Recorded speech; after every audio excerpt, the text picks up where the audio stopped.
கண்மணியே, நீ வேண்டுகின்ற எல்லா வேண்டுதல்களையும் நிறைவேற்றித் தருகிற நான் மீதமுள்ள வேண்டுதல்களை நிறைவேற்றித் தராமல் போய்விடுவேனா? எப்பொழுதும் பொறுமையோடு இருப்பவன் வாழ்க்கையில் வெற்றி பெறுவான். அது மட்டும் இல்லாமல் பொறாமை கொண்டவன் வாழ்வையே இழந்து விடுவான். நல்லது மட்டுமே செய்து கொண்டே இரு. உனக்கு துணையாக எப்பொழுதும் உன் அப்பா உன் அருகிலேயே இருக்கிறேன் என்பதை மறந்து விடாதே. என் பார்வையும் என் கண்களும் உன் மீதுதான் எப்பொழுதுமே இருக்கும். நீ தவறான பாதையில் சென்றால் உன்னை தடுக்கும் அனைத்துமாக உன் அப்பா உன் வாழ்க்கையில் இருந்து கொண்டே இருப்பேன். உன் மனதிலிருந்து தீய எண்ணங்கள், பொறாமை எண்ணங்கள், மற்றவர்களை பார்த்து ஏங்கும் எண்ணங்களை முதலில் விட்டொழி. நீ கேட்கும் அனைத்தையும் நான் உனக்கு தருகிறேன். உன் வாழ்க்கைக்கு எது நல்லதோ, எது தேவையோ அதை உனக்கு நான் கொடுப்பேன். எதையுமே சிரித்து கொண்டே நகர்ந்து கொண்டே இரு. உன் கஷ்டங்களை பார்த்தும் உன்னை வேதனைப்படுத்துபவர்களை பார்த்து கொண்டே சிரித்து கொண்டே நகர்ந்து கொண்டே இரு. நான் உன்னை நெருங்க நெருங்க உன்னை பிடித்திருந்த அனைத்து தடைகளும், துன்பங்களும், சோதனைகளும் எல்லாம் வழிவிட்டு விலகிவிடும். எதற்குமே கலங்காமல் இரு. தைரியமாக இரு. கோபப்படாதே யாரிடமும். உன்னுடைய கோபம் நீ அதிகமாக நேசிப்பவர்கள் கூட யோசிப்பார்கள் உன்னிடம் பழகியதற்காக. அதேபோல அன்பாக இருந்து பார். உன்னை வெறுப்பவர்கள் கூட உன்னை நேசிக்க வருவார்கள். கோபப்பட்டு அந்த விஷயத்தில் வென்று விட்டாய் என்றால் உன்னுடைய கோபம் சாதித்து விட்டது என்று அர்த்தம் கிடையாது. நீ வாழ்க்கையில் வென்று விட்டாய் என்ற அர்த்தமும் வராது. உன் கோபத்தை யார் தாங்கிக் கொண்டார்களோ அவர்களுடைய பொறுமைதான் மிக பெரியது. உன் மனக்குறையை மற்றவர்களிடம் சொல்ல துடிக்காதே. நான் இருக்கிறேன் உனக்காக. மற்றவர்களிடம் நீ குறையை சொல்லும் பொழுது, உன் மனவேதனையை சொல்லும் பொழுது உனக்கு ஆறுதல் சொல்வது போல் சொல்லிவிட்டு பின்னால் போய் உன்னை நினைத்து நகைத்து கொண்டிருப்பார்கள். இதுதான் உலகம். உன்னை போல் மற்றவர்களையும் சரிசமமாக எண்ணிவிடாதே. நீ என் அருமையான பொக்கிஷம். நான் இருக்கிறேன். உன் மனக்குறையை, உன் மனவேதனையை தீர்த்துக்கொள். என் காலடியில் வந்து சமர்ப்பணம் செய்துவிடு. என் காலடியில் வந்து அனைத்தையும் கொட்டிவிடு. உன் மனக்குறையை போக்க உன் அப்பா இருக்கும் பொழுது வீணாக உன் மனதை போட்டு குழப்பிக்கொண்டே இருக்காதே. இப்படியே நம் வாழ்க்கை கனவாகியே போய்விடுமோ என்று நீ நினைத்த காரியம் நிச்சயமாக நான் உனக்கு நிகழ்த்தி காட்டுவேன். உனக்கு சாதகமாக அனைத்தையும் சாதித்தே காட்டுவேன். உன்னுடைய கஷ்டங்களையும் மனவேதனைகளையும் மன போராட்டங்களையும் என்னிடம் கூறு என் குழந்தையே. உன் வேதனை அனைத்தையும் நான் தீர்ப்பேன். உன் கேள்விகளுக்கு பதிலாக உன் அப்பா இருப்பேன். உன் மன போராட்டங்களையெல்லாம் விலக்கி வைப்பேன். வார்த்தைகளும் வாக்குகளும் பொய்யாகி போகும்போது உடைவது உறவுகள் மட்டுமல்ல, உண்மையான பாசம் வைத்த உள்ளங்களை உடைந்து போகிறது. கண்மணியே, உன்னை யாருக்குமே பிடிக்கவில்லை என்று கவலை கொள்ளாதே. அடுத்தவர் மனதில் என்ன இருக்கிறது என்பதை புரிந்து கொள்ளாமல் அவர்களிடம் முழு அன்பையும் செலுத்துவது மிக முட்டாள்தனம் குழந்தையே. இந்த உலகில் உண்மையான பாசத்திற்கு கிடைக்கும் பரிசு கண்ணீர் துளிகள்தான். எனவே உன்னை போல் மற்றவர்களையும் நினைத்து கொண்டு அவர்கள் மனதில் என்ன இருக்கிறது என்பதை தெரிந்து கொள்ளாமல், புரிந்து கொள்ளாமல் அவர்கள் மேல் முழு அன்பையும் பாசத்தையும் கொட்டிவிட்டு பின் அவர்கள் சென்றால், உன்னை விட்டு விலகி சென்றால் ஏதோ வாழ்க்கையே முடிந்து விட்டது என போராடி புலம்புகிறாய். அப்படி இருக்காதே. மற்றவர்களோடு உன்னை சரிசமமாக பார்க்காதே. உன்னை போல் மற்றவர்கள் நிச்சயமாக இருக்க மாட்டார்கள். நீ என்னுடைய பொக்கிஷமான குழந்தை. உன்னுடைய நல்ல எண்ணங்கள் மற்றவர்களுக்கு இருக்கவும் முடியாது. எனவே எதற்குமே கலங்காதே. உன் கண்ணீருக்கு பதில் சொல்லும் நேரம் வந்துவிட்டது. அனைத்துமே கனவாகிவிடுமோ என்று பயத்தில் இருந்த என் குழந்தைக்கு அனைத்தும் நிஜமாகப் போகும் அந்த சந்தோஷ தருணத்தை உன் கண் முன்னே காட்டப் போகிறேன். ஆனந்த களிப்பில் துள்ளி குதிக்கப் போகிறாய். ஆனந்த கண்ணீரோடு ஓடி வந்து எனக்கு நன்றி சொல்லப் போகிறாய். சாயிநாதரே, என் வாழ்க்கையில் இதுவெல்லாம் நடக்கிறது. நான் எதிர்பார்க்காத பல விஷயங்கள் என் வாழ்வில் நடந்து கொண்டிருக்கிறதே. என்னால் நம்பவே முடியவில்லை. என் கண்களாலும் இதை நம்பவே முடியவில்லை என்று என்னிடம் வந்து உன்னுடைய மகிழ்ச்சியையும் ஆனந்தத்தையும் சந்தோஷத்தையும் பகிர்ந்து கொள்ளதான் போகிறாய். இது நடக்கும், நிச்சயமாக நடக்கும் பார். ஒன்றை நன்றாக புரிந்து கொள். உண்மையாக நேசிப்பவர்கள், உன்மேல் உண்மையாக அன்பும் பாசம் வைத்திருப்பவர்கள் எப்பொழுதுமே நீ அழிந்து போக வேண்டும் என்று எந்த நொடியும் நினைத்து கூட பார்க்கவே மாட்டார்கள். தேவைப்பட்டால் தன்னை தானே அழித்துக் கொள்வார்களே தவிர உண்மையான நேசிப்பவர்கள் நன்றாக இருக்க வேண்டும் என்றுதான் நினைப்பார்கள். அதுதான் மிக உண்மையான அன்பு. உணர்வுகளை புரிந்து கொள்ளாத இடத்தில், உண்மையான பாசத்தை புரிந்து கொள்ளாத இடத்தில் சிரித்துக்கொண்டே இருந்தால் என்ன, அழுது கொண்டே இருந்தால் என்ன, எல்லாமுமே சமம்தான். மற்றவர்களுக்காக விட்டு கொடுத்து போவதில், அனுசரித்து போவதிலும் எந்த தவறும் இல்லை. ஆனால் எப்பொழுதுமே நீ மட்டுமே விட்டு கொடுத்து போக வேண்டும், நீ மட்டுமே அனுசரித்து கொண்டு போக வேண்டும் என்று நினைப்பதுதான் மிக மிக தவறு. இதையே அனுசரித்து போவதையே, சகித்து கொண்டு போவதையே நீ வாடிக்கையாகி வைத்துக் கொண்டால் உன் வாழ்க்கையில் உனக்குள்ளும் உணர்வுகள் இருக்கிறது என்பதையே மறந்து விடுவார்கள் உன்னை சுற்றி இருப்பவர்கள். இதுதான் மனிதனின் இயல்பு.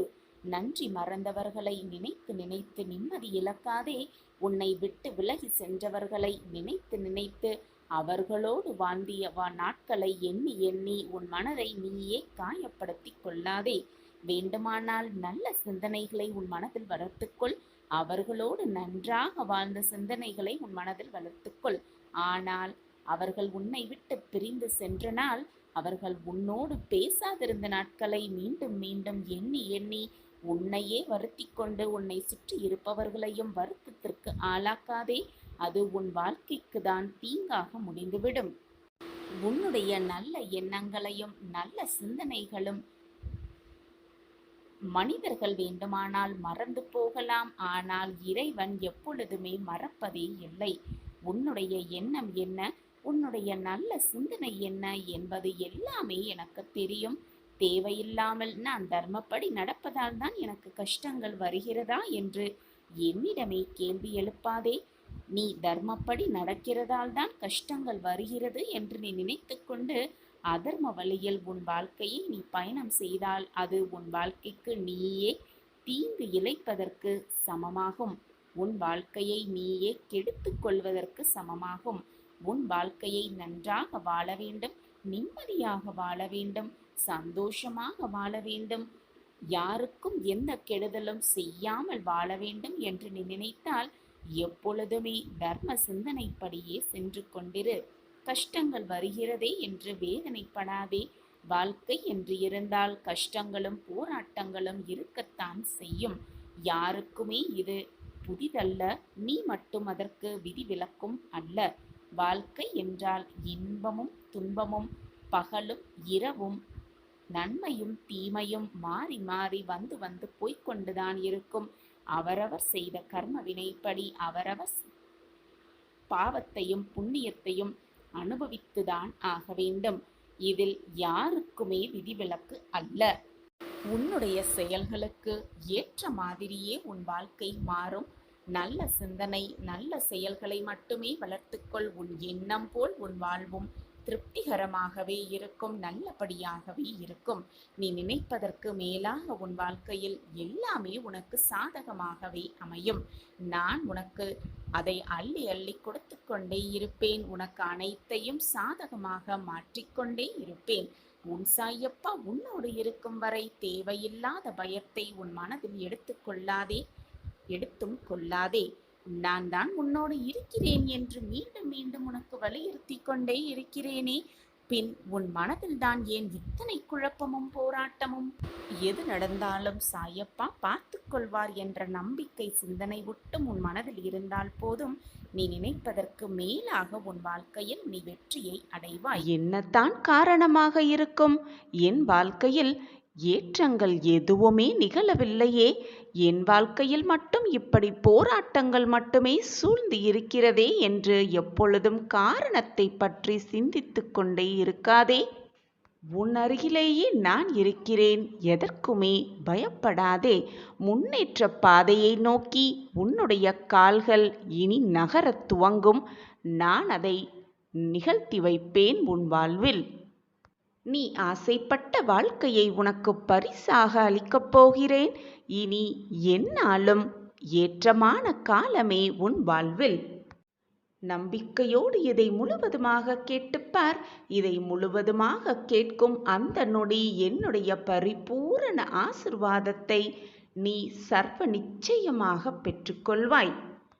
என்னுடைய பரிபூரண ஆசிர்வாதத்தாலும் என்னுடைய அனுகிரகத்தாலும் உன்னுடைய கிரக நிலையெல்லாம் மாறி எப்பொழுதுமே என் வாழ்வில் எந்த மாற்றங்களும் நிகழவே இல்லையே என்று புலம்பிய உனக்கு நல்ல மாற்றங்கள், உன் ஆசைக்கான மாற்றங்கள் நிச்சயமாக உன்னை தேடி வரும்.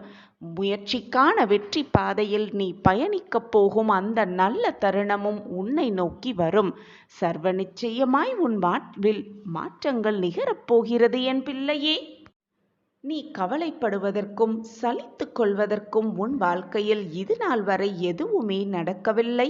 அனைத்தையும் என் பிள்ளைக்காக நான் மாற்றியமைப்பேன். என் பிள்ளைக்கு செய்யாமல் வேறு யாருக்கு செய்யப் போகிறேன் உன் சாயி தேவா? உன்னுடைய விதி, உன்னுடைய தலையெழுத்து, உன்னுடைய கிரகநிலை, நம் வாழ்வு என்று உனக்கு அப்பாற்பட்ட விஷயங்களை பற்றி சிந்தித்து கொண்டிருப்பதால் எந்த பயன் இருக்கப் போகிறது என்று சற்று சிந்தித்துப்பார். இது எல்லாமே உன் கையில் இல்லை. நீ நினைப்பது போல உன் விதியை உன்னால் மாற்ற முடியுமா? உன்னுடைய வாழ்வை நீ ஆசைப்பட்டது போல திருத்தியமைத்து கொள்ள முடியுமா? அல்லது உன்னுடைய கிரக நிலையைத்தான் உன்னால் மாற்ற இயலுமா? எதுவுமே முடியாத போது அதை நினைத்து வருத்தப்படுவதால் மட்டும் என்ன பலன் வந்து போகிறது உன் வாழ்வில்? அவையெல்லாம் எப்படி மாற்ற வேண்டும் என்பதற்காகவே நான் இங்கு இருந்து கொண்டிருக்கிறேன். அதை பற்றி சிந்திப்பதற்கு உனக்கு எதுவுமே இல்லை. உன் வாழ்க்கையில் இப்பொழுது நிகழ்ந்து கொண்டிருக்கும் அந்த நிகழ்வுகளை பற்றி மட்டுமே சிந்தனை செய்து கொண்டிரு. அந்த நிகழ்வுகளை எப்படி வெற்றிகரமாக மாற்ற முடியும், மாற்ற இயலும் என்பதை தீர்க்கமாக சிந்தனை செய். உன்னுடைய காலம் வரும் வரை பொறுத்திரு. உன்னை வேண்டாம் என்று உதறி தள்ளியவர்கள் நீதான் வேண்டும் என்று உன்னை தேடி வரும் வரை பொறுத்திரு. ஊமையாக காத்திரு. உன்னை உதாசீனப்படுத்தினவர்கள் உற்சாகமாக எப்படி இருக்கிறார்கள் என்பதை ரசித்து கொண்டே இரு. உன் காலம் வரும்பொழுது அவர்களுக்கான பதிலை நீயே சொல்லலாம் மிக ஆனந்தமாக. எல்லார் வாழ்க்கையிலும் மாற்றங்கள் நிகழ்ந்து கொண்டேதான் இருக்கும். உன் வாழ்வு மட்டும் அப்படியே போய்விடுமா என்ன? நிச்சயமாக போகாது. அப்படி போகவும் நான் விடமாட்டேன். குழந்தையே, உனக்கு அழுகை வரும் பொழுது அல்லது உன் கண்களிலிருந்து கண்ணீர் வரும் பொழுது அதை பார்த்து வேறொருவர் கண்களில் கண்ணீர் வந்தால் அவர்களை விட மிக உன்னதமான உறவு இந்த உலகத்திலே இல்லை. குழந்தையே, வாழ்க்கையில் நீ சென்ற இடமெல்லாம் துன்பமும் கஷ்டமும் அவமானமும் உன்னை தொடர்ந்த காலமெல்லாம் முடியப் போகிறது. இன்றோடு முடியப் போகிறது. நம்பிக்கையோடு தூங்கு. நாளை விடியல் உனக்கு மகிழ்ச்சி, சந்தோஷம், ஆனந்தம், அற்புதம் எல்லாம் ஒரு சேர நடக்கப் போகிறது. நீ பல நாட்களாக எதிர்பார்த்திருந்த அந்த நல்ல விடியல், உனக்கான விடியல் நாளை விடியும். ஒன்றை நன்றாக புரிந்து கொள். அவரவர் செயல்களின் அணுகுமுறைகளை பொறுத்தே வெற்றி தோல்விகள் தீர்மானிக்கப்படுகிறது என்பதை புரிந்து கொள். இப்பொழுது நீ எவ்வளவு மகிழ்ச்சியாக இருக்கிறாயோ அந்த மகிழ்ச்சி எப்பொழுதுமே உன் வாழ்க்கையில் சூழ்ந்திருக்க வேண்டும் என்று அந்த எண்ணத்தோடு எப்பொழுதும் இரு. உன் மகிழ்ச்சியான எண்ணங்களே உன் வாழ்க்கையை மிக மகிழ்ச்சியாக மாற்றிவிடும். உன் வாழ்க்கையில் நீ இருக்கும் இப்பொழுது இந்த சூழ்நிலையில் உன் வாழ்க்கையில் ஒரு திருப்பம் வரும். அதுவும் ராஜபோக வாழ்க்கையாகவே மாறிவிடும். இப்பொழுது உன் வாழ்க்கையில் ஏற்படும் பிரச்சனை, சோதனை, துன்பம் எல்லாவற்றுக்கும் ஒரு திருப்பம் வந்தால்தான் உன் வாழ்க்கையில் ஒரு நல்ல முடிவுக்கு உன்னால் வர முடியும் என்பதை புரிந்து கொள். கண்மணியே, வாழ்க்கையில் வெற்றி பெறும் எண்ணம் உன்னுடைய மனதில் இல்லை என்றால் தொடர் தோல்விகளை மட்டுமே நீ சந்திப்பாய். தோல்வியே வெற்றியின் தூண்டுகோலாக இருக்கலாம். கடின உழைப்பு, விடாமுயற்சி, தன்னம்பிக்கை இவற்றை படிகட்டாக்கி ஏறி சென்று கொண்டே இரு. யார் வழியில் என்ன பேசினாலும், யார் உன்னை அவதூறாக பேசினாலும் அவர்கள் வார்த்தைகளுக்காக ஒரு அடி கூட பின்னோக்கி எடுத்து வைக்காதே. தோல்வி என்ற காலன் உன்னை தொடர்வது மிக மிக அரிதாக இருக்கும். இப்படி நீ இருந்தால் வாழ்வில் தினமும் செயல்பட்டு கொண்டே இரு. அப்படி நீ இருப்பாயானில் வெற்றி பெறுவது நிச்சயமான உறுதி என் குழந்தையே. தண்ணீரில் வேண்டுமானால் நீங்கள் வாழலாம், ஆனால் கண்ணீரில் மனிதன் வாழலாமா அல்லது வாழ முடியுமா? எப்பொழுதுமே கண்ணீரோடு இருந்தால் எதையுமே உன்னால் நினைத்து பார்க்க கூட முடியாது. அந்த நினைப்பை செயல்படுத்த கூட முடியாது. எனவே என் குழந்தையே, பொக்கிஷமான கண்ணீரை எப்பொழுதும் வீணாக்காதே. தேவையான நேரத்தில் கண்ணீரை சிந்த பழகு. தேவையில்லாத நேரத்தில் உன் கண்ணீரை வீணடிக்காதே. உன்னுடன் உன் சாய் தேவா இருக்கும் பொழுது வீண் கவலை கொள்ளாதே. குழந்தையே, உன்னிடம் உன் ஆசைகளையெல்லாம் விட்டுவிடு என்று நான் கூறவில்லை. ஆசைகளை என்னிடம் விட்டுவிடு என்றுதான் நான் சொல்கிறேன். குழந்தையே, உனக்கு புரியவில்லையா? உனக்கு எது நன்மை, எது தீமை என்பதை ஆராய்ந்துதான் உன்னுடைய வளர்ச்சியை நான் உருவாக்கி கொண்டிருக்கிறேன்.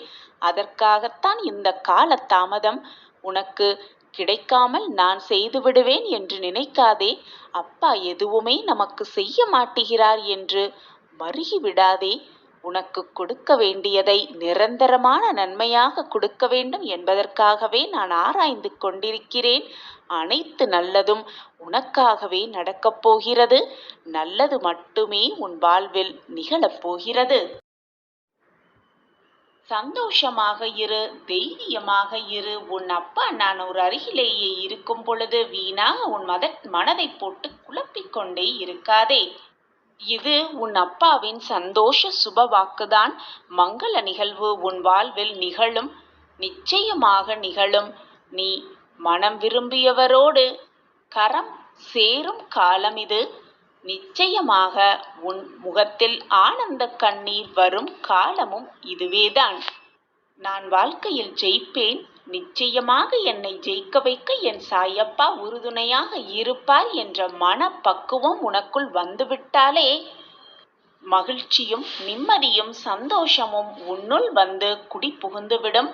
எவருக்குமே அவர்கள் விரும்பிய அனைத்தையும் வாழ்க்கை முழுவதுமாக தருவதில்லை.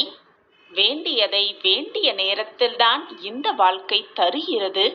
நீ விரும்பியதை இந்த வாழ்க்கை தரும் என்று காத்து கொண்டே இருக்காமல், இந்த வாழ்க்கை தருவதை வைத்துக்கொண்டு நீ விரும்பியதை எப்படி அடையலாம் என்பதை பற்றி சிந்தனை செய்து கொண்டே இரு.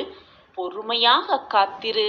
உனக்கான நல்ல நேரம் வரும்பொழுது அதற்கான வாய்ப்பும் உன் கண்களுக்கு தெரியும். அதனால் மனிதனாக பிறந்த நீ நடப்பது அனைத்தும் நம்மால் தான் நடக்கிறது, மற்றவர்களால் தான் நடக்கிறது என்று வேறு ஒரு கற்பனை உலகத்தில் நுழைய வேண்டாம். உன்னை நீயே தாழ்த்தி கொள்ளவும் வேண்டாம், நொந்து கொள்ளவும் வேண்டாம். எல்லோர் வாழ்க்கைக்கும் இறைவன் ஒரு திட்டத்தை தீட்டியிருப்பார். நீ மட்டும் என்ன விதிவிலக்கா? உன் வாழ்க்கைக்கும் இறைவன் ஒரு திட்டத்தை வகுத்திருப்பார். அந்த திட்டப்படிதான் எல்லாமே நடந்து கொண்டிருக்கிறது என்பதை புரிந்து கொள்வாயா? எல்லாம் இறைவனின் திட்டப்படிதான் நடந்து கொண்டிருக்கிறது என்றால், இறைவனின் சிந்தனைப்படிதான் எல்லாம் சுழன்று கொண்டிருக்கிறது என்றால், நான் என்னதான் செய்ய வேண்டும் என் வாழ்க்கையில் என்று கேட்கிறாயா கண்மணி? நீ ஒன்றுமே செய்யாமல் அமைதியாக இருந்து விட்டாலே போதும். இதற்கான அர்த்தம், உன் சாயப்பா சொல்ல வருவதற்கான அர்த்தம், எதையுமே செய்யாமல் சோம்பேறியாக இருந்துவிடு என்பது அர்த்தம் கிடையாது என் குழந்தையே. உன்னுடைய செயல்களும் நம்பிக்கைகளும் சிந்தனைகளும் நடந்து கொண்டேதான் இருக்கும். அதை நீ செயல்படுத்தி கொண்டேதான் இருக்க வேண்டும். ஆனால் உன்னுடைய மனதை மட்டும் வெளிப்படையாக, உண்மை தன்மையாக, நம்பிக்கை உண்மையாக வெறுமனே உன் மனதை வைத்து கொண்டாலே போதும். எதை பற்றியும் அதிகமாக சிந்திக்காமல், தீவிரமாக யோசனையில் ஆளாகாமல், எதை பற்றுமே யோசிக்காமல் மனதை வெறுமனே அப்படியே வைத்துவிட்டாலே போதும். உன் வாழ்க்கையில் நல்ல மாற்றங்கள் நிகழும். நான் அதை நிகழ்த்தி காட்டுவேன். ஒரு குழந்தைக்கு எதிர்ப்பு சக்தி இல்லையென்றால் தன் தாய் அந்த குழந்தையை கவனித்து எப்படி பார்த்து பார்த்து மருந்து கொடுப்பாளோ அதே போலத்தான் உன் சாயிநாதரும் குழந்தையே. உன்னை ரணப்படுத்தி, உன்னை ஏளனமாக பேசி உன் மனதை காயப்படுத்தியவர்களை நான் பார்த்து கொள்கிறேன். நீ வீணாக உன் மனதை போட்டு குழப்பிக் கொள்ளாதே. அந்த பேச்சையும் கீழ்த்தனமையான நடத்தையையும் உன்னால் உணர்ந்து கொள்ளவும் மனதில் தைரியமில்லை. அதை தாங்கிக் கொள்ளவும் மனதில் வலுவில்லை. அதனால்தான் அனைத்தையும் நான் பார்த்து கொள்கிறேன் என்று சொல்கிறேன். சில விஷயங்களை உனக்கு புரிய வைக்கவே நான் இவ்வளவு நடத்தைகளையும் இவ்வளவு நிகழ்வுகளையும் நிகழ்த்தி கொண்டிருக்கிறேன். உன் மனம் என்பது கோட்டை போல் கம்பீரமாக இருக்க வேண்டும். எது வந்தாலும் தாங்கிக் கொள்ளும் தைரியம் உனக்குள் வர வேண்டும் என்பதற்காகவே நான் இந்த நிகழ்வுகளை உன் மனதுக்குள் நிகழ்த்தி கொண்டிருக்கிறேன். உன் வாழ்க்கையிலும் நிகழ்த்தி கொண்டிருக்கிறேன். நேற்று வந்த அதே மேகங்கள் இன்று வானில் தெரியாது, கிடைக்கவும் கிடைக்காது. உன்னால் தேடி கண்டுபிடிக்கவும் முடியாது என் குழந்தையே.